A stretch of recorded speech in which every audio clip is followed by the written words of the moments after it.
Hello readers, I'm going to draw you a map right now, and it's going to look like I've drawn a mountain. But it's not a map of a mountain, it's a map of a story. What? You're saying, how do you map a story? What makes a story pointy?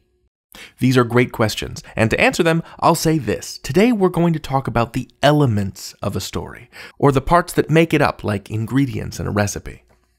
Many stories follow a similar pattern. Good readers know what these patterns are and can talk about them using the right terms, and this helps everyone be on the same page, so to speak, when you discuss or write about the stories you read. I'm about to drop a lot of vocabulary on you, so brace yourselves.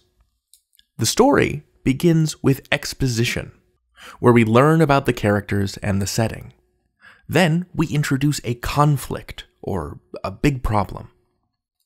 As the characters begin to interact with the conflict or try to solve the problem, we enter rising action, this upward slope of the story mountain.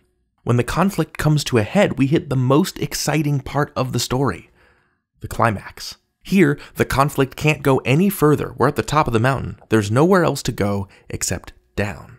After the climax, after this most exciting part of the story, we enter falling action. The climax will happen much closer to the end of the story than to the middle. It's not a symmetrical mountain.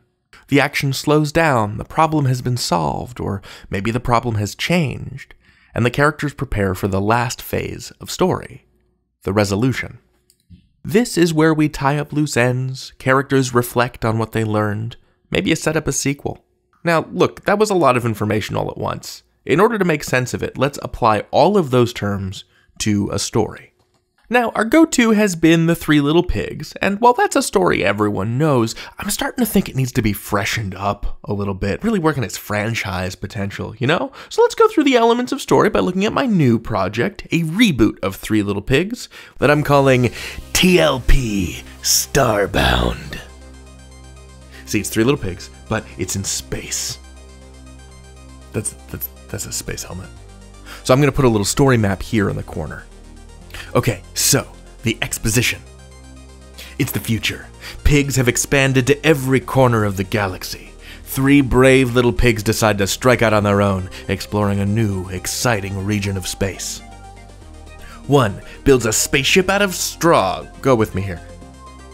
1 builds a spaceship out of twigs. And 1 builds a spaceship out of a flexible hyperalloy they developed in a laboratory. She's the brainy pig. So, we've got the setting. It's the future, they're in space. We've got our characters, the pigs. Now, the conflict. Along comes the notorious space pirate, Captain Wolf. He's big, he's bad. He wants to blow up the spaceships and eat the pigs. He begins hunting down the pig ships one at a time. I think Captain Wolf has an eye patch. No, he has a cyber eye. He's part robot. And now we enter our rising action phase. Captain Wolf engages the straw ship. They have an exciting space battle. Pew, pew, pew, pew, pew, pew. And Straw Pig escapes in a little escape pod to the twig ship. But Captain Wolf follows. He is undaunted. The tension continues to rise. He destroys the twig ship. Pew, pew, pew, pew. The 2 pigs escape again, this time to the brick house. I mean, the hot, flexible hyperalloy spaceship piloted by the science pig. And now we come to the climax.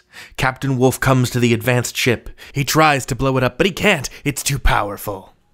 He decides to board the ship, because that's the only way he'll get to eat the pigs, but the pigs trap him in a space barrel while he's still in the airlock. They did it! They solved the problem. Captain Wolf is trapped in a space barrel, and he can't eat them now. The climax is past, and now we enter the falling action phase of the story. In the version of the story that I know, the 3 little pigs roll the barrel into the river. So I think maybe in this version they punt the space barrel out the airlock into the cold void of space. Or maybe they strand him on a deserted planet. But in any case, they never have to deal with the wolf again. The threat is now gone, and that means that the conflict has been resolved. We're in the resolution part of the story now. The first 2 little pigs, the straw ship pig and the twig ship pig, learn that they need to put more work into their spaceships if they want to survive in space, and they build fancy spaceships just like the science pig. And that's an introduction to story elements. Now that you're familiar with the ideas, start applying them to your favorite stories. You can do this with any form of media: books, comics, TV shows, movies, games. What's the conflict? How is it resolved? Once you start looking for story structure in entertainment, you will find it everywhere. Let us know what you see. You can learn anything. David out.